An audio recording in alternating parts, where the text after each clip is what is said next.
Мамамен былайынша танысты, мамама да ұнады. Жүрегің түзіліп кеткен. Мамасын көргенде.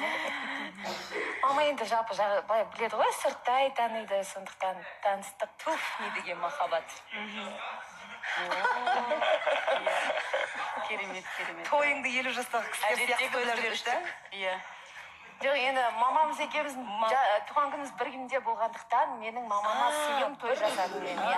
Енді ана жерде өзімді қыстырып Назерке 26 жас деп жазып кішкене ұялдым, енді кешіресіздер. Сондықтан мамамның мерейтойы болды, жігіттер ат салысты, көмектесті. Той біткенше қасымда болды, қыздарды әрі-бері апарысуға көмектесті. Өздері апарысы келді ма деп қоямасында. Көздер жайнап кетті де. Жалпы өте қызықты өтті. Рахмет, ағаланға үлкен рахмет, саған рахмет. Енді айта берейін ба? Айта ғой.